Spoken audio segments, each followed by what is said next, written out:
Hello, my name is Piyush. आज है मेरे पास इंडिया की फेवरेट कार। आज की डेट में ऑल्टो इतनी ज़्यादा नहीं बिक रही है, इतनी पहले बिकती थी। मेरा मतलब ये है कि पहले जितना ऑल्टो बिक रही थी एंट्री साइज़ में, वो आज नहीं बिक रही है।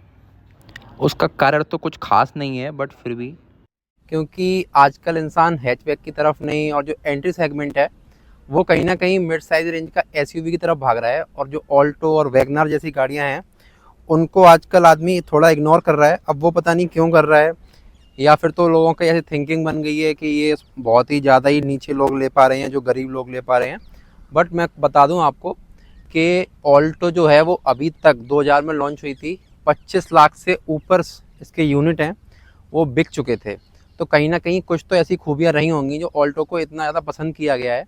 बट मारुति ने अभी फ़िलहाल में इसको डिसकंटिन्यू कर दिया गया है। हाँ, ऑल्टो को डिसकंटिन्यू कर दिया गया है, बट ऑल्टो K10 आती है जो प्रॉपर ऑल्टो थी 800 सीसी वाली, वो अभी डिसकंटिन्यू कर दी गई है। चलिए बताता हूँ मैं इसमें क्या क्या ऐसा है कि ऑल्टो को लोग इतना ज़्यादा प्यार करते थे। कि बेसिकली ऑल्टो 800 का जो इंजन है, मतलब 800 सीसी वाला जो इंजन है, वो मारुति लगभग 1984 से बना रही है। जो उनकी 800 आती थी ना, जो जैपनीज़ वाली आती थी पहले, उसमें दिया हुआ था इन लोगों ने। बट फिर उन्होंने 2000 में प्रॉपर जो ऑल्टो थी वो लॉन्च करी थी। ऑल्टो लॉन्च करी थी तो एक उन्होंने थोड़ा सा लग्जरी लुक दिया था इसको, हल्का सा, कि कुछ अपर सेगमेंट वाले इसको खरीदेंगे, तो इसलिए इन्होंने थोड़े बहुत इसमें एयर कंडीशन वगैरह और थोड़ा सस्पेंशन में थोड़ा ट्यूनिंग करके, कुछ ऐसा करके इन्होंने एक नया लुक बनाया था। और इसमें MPFI इंजन दिया था। ये सन 2000 की बात कर रहा हूँ, और 2000 से लेके ये सन 2023 तक कंटिन्यू रही थी। अभी तक बात करूँ तो इसके लगभग 25 लाख से ऊपर यूनिट इंडिया में बिक चुके हैं। मतलब रोड की बात करूँ तो आसानी से 20 लाख से ऊपर तो ये रोड पे अभी भी होंगी। पहाड़ों पे देखो, कहीं भी देखो, आपको हर जगह आज भी ऑल्टो मिल जाएगी। ये वाला जो यूनिट है वो आज की डेट में डिसकंटिन्यू हो गया है, बट ऑल्टो K10 आने लगा है। बट उसको लोग ले नहीं रहे हैं। बस पहाड़ों पे तो हाँ ले रहे हैं, बट हाँ जो अपनी जो नॉर्मल रेंज है, जो यूनिट नॉर्मल बिकते हैं यहाँ पे, आम पब्लिक है, वो कहीं ना कहीं मिड साइज रेंज की एसयूवी की तरफ ज़्यादा भाग रही है आज की डेट में। ये इसका second generation face lift variant है। दो ही जनरेशन आए थे ऑल्टो में, हालांकि कुछ कुछ टाइम पे वो लोग फेस लिफ्ट करते रहते थे। और इंजन भी मैं बोल सकता हूँ एक ही रहा था, क्योंकि थोड़े बहुत हल्के फुल्के चेंजेस कर देते थे। इंजन में ऐसा कोई चेंज ही नहीं किया था कि MPFI देते थे, उसके बाद फिर ये थोड़ा K सीरीज का देने लगे। बट इंजन ओवरऑल अंदर वाइज वो सेम है। वो सारा कोई मैकेनिज्म इतना कुछ खास नहीं है कि टर्बो लगा दिया हो, कुछ लगा दिया हो। ऑल्टो जैसी गाड़ियों में पॉसिबल नहीं है। इंजन सेम रहा था लगभग, वो नाम चाहे कुछ भी बोल दो आप उसको, बट सारा कुछ सेम रहा था। टायर भी सेम सेक्शन में देते थे वो लोग, 145 80 12 सेक्शन था टायर का। वो आज दिन तक इन्होंने सेम रखा था ऑल्टो में, क्योंकि ये फ्यूल एफिशिएंसी में काफ़ी ज़्यादा अपना रोल प्ले करते थे। तो ये इन्होंने दिया था। कुछ टाइम पहले इसमें फॉग लैंप आती थी, बट अब उन्होंने ये फॉग लैंप हटा दी थी। ये एडिशनल है, कंपनी नहीं बोलती है कि यहाँ ये आप लगवाओ, बट ये आफ्टर मार्केट किया हुआ है। तो आप इनको फॉग लैंप की नज़र से मत देखिएगा, क्योंकि ये कटिंग करके लगाया हुआ है। ऐसा कोई प्रोविज़न नहीं है कि यहाँ पे आपको ये लगाना है। ये आफ्टर मार्केट जुगाड़ वाली चीज़ है। कोई इतना हाईटेक कोई टेक्नोलॉजी नहीं थी ऑल्टो में। ऐसा कुछ नहीं था कि ये यहाँ पे रिपेयर नहीं हो सकती है, कुछ नहीं हो, कोई महंगे पार्ट्स हैं इसके, ऐसा कुछ है। इसीलिए इससे बिकने का यही रीज़न था कि इतनी ज़्यादा लोगों ने इसको चाहा था कि ये बहुत ही, मतलब बाइक की आपको कैटेगरी में ये कार पड़ती थी। अगर आपने इसका CNG वेरिएंट ले लिया ना, तो फिर तो कहना ही क्या। हेडलाइट की बात करूं तो हेडलाइट इसमें आपको आज दिन तक प्रोजेक्टर वगैरह कुछ नहीं मिलते थे। नॉर्मली आपको रिफ्लेक्टर बेस मिलते थे। मतलब ये बेशक ये सबसे लेटेस्ट जनरेशन है, ये सबसे लेटेस्ट जनरेशन वाला वेरिएंट है, बट कहीं भी आपको प्रोजेक्टर वाला सीन नहीं मिलता था। मतलब लग्जरी वगैरह तो आप भूल जाओ, बस ये प्रॉपर रॉ गाड़ी थी। मतलब ये नहीं है कि इसमें कोई इतना खास है कि आपको ख़राब हो जाए तो महंगा पड़े आपके लिए। वो इस हिसाब से डिज़ाइन की हुई थी। कोई अगर प्रोडक्ट आपका ख़राब भी हो जाए ना, कोई पार्ट्स वगैरह, तो ईजीली आप अपनी जेब पे इतना कोई ज़्यादा लोड ना करके आसानी से डलवा सको। तो उस हिसाब से ये गाड़ी बनाई गई थी, मिडिल क्लास को टारगेट करके। इंटीरियर में अभी आपको दिखाऊंगा थोड़ी देर में, बट पहले इसका हुड ओपन करते हैं।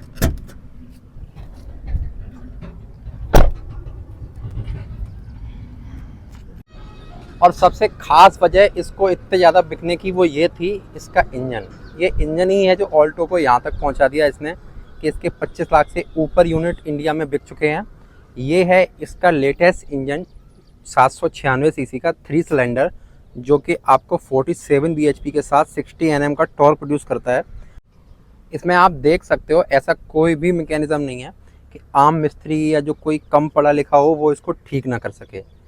कुछ भी नहीं है, बेसिक सी चीज़ें हैं सारा कुछ। मतलब आप कहीं भी किसी भी भारत के किसी भी कोने में आप इसको दिखवा लो, हर कोई लगभग जो भी थोड़ा बहुत जानता होगा रिपेयरिंग वाला वो आपकी गाड़ी ठीक कर देगा और इजीली इसके पार्ट्स अवेलेबल मिल जाएंगे आपको हर जगह।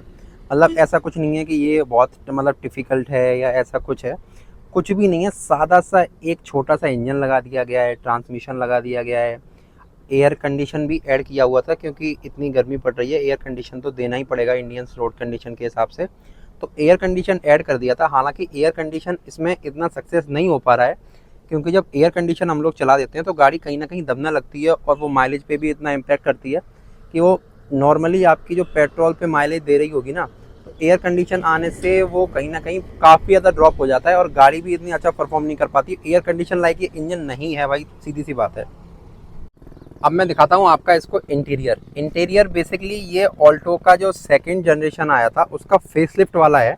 मतलब ये इंटीरियर जो है वो K10 आती थी पहले 1000 सीसी में, अभी जो K10 आ रही है उससे पहले वाली की बात कर रहा हूँ, वो उसको डिसकंटिन्यू करके उसका जो भी इंटीरियर था उन लोगों ने ये वाली ऑल्टो में चिपका दिया है। ऐसा कुछ अलग से प्रोडक्शन नहीं किया उन लोगों ने, जो पहले से ही उनके पास थे डायग्राम वगैरह सारे कुछ उन्होंने इस वाली ऑल्टो पे यूज़ करके ये सारा ही कुछ ऐसा करके, हालांकि यहाँ पे पावर विंडो नहीं दिया उन लोगों ने, बट जो इंटीरियर था उनका वो सारा कुछ इस वाली ऑल्टो पे चिप दिया 800 सीसी वाली पे। डुअल टोन इंटीरियर है, हालांकि ठीक है, बेसिक सा है, सारा कुछ अच्छा है आजकल की जनरेशन के हिसाब से।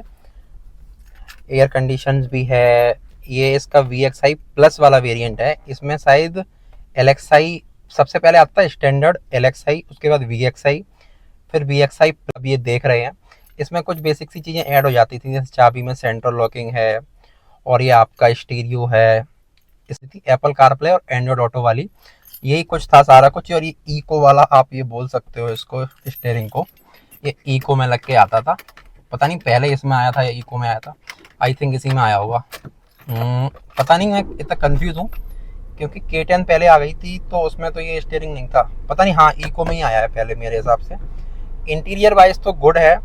सीटिंग पोस्चर की बात करूं तो इतनी कंफर्टेबल नहीं, लॉन्ग राइड पे जब जाते हैं तो ये हालांकि काफ़ी ज़्यादा प्रॉब्लम करती है। और ये बहुत नीचे, इसका जो पोजीशन है वो काफ़ी नीचे कर दिया गया है पहले की ऑल्टो की अपेक्षा, तो बैठने में भी आपको प्रॉब्लम आती है। और पीछे बैठने वाला तो भाई उसको भगवान ही मालिक है उसका, पीछे अगर अच्छे खासे आगे बैठे हैं ना अच्छी हाइट वाले, तो पीछे वालों को अच्छी खासी दिक्कत होती है। मीटर की बात करूं तो कोई भी इसमें आपको टैकोमीटर नहीं मिलता है, नॉर्मल सा स्पीडोमीटर मिलता है, फ्यूल का गेज मिलता है, सारी आपको वार्निंग लाइट्स मिलती हैं। और यहाँ पे ORVM तो आप भूल ही जाओ इस प्राइस रेंज में। मेन चीज़ की प्राइस रेंज है, तभी इतनी ऑल्टो बिकी थी, क्योंकि इस प्राइस रेंज में ज़्यादा कुछ आपको देखने को नहीं मिल सकता, इसलिए जो मिल रहा है उसी से काम चलाओ। तो यहाँ पे डे नाइट वाला तो भूल ही जाना आप, बाकी यहाँ कोई वैनिटी मिरर कुछ नहीं। तो ये ऑल्टो थी।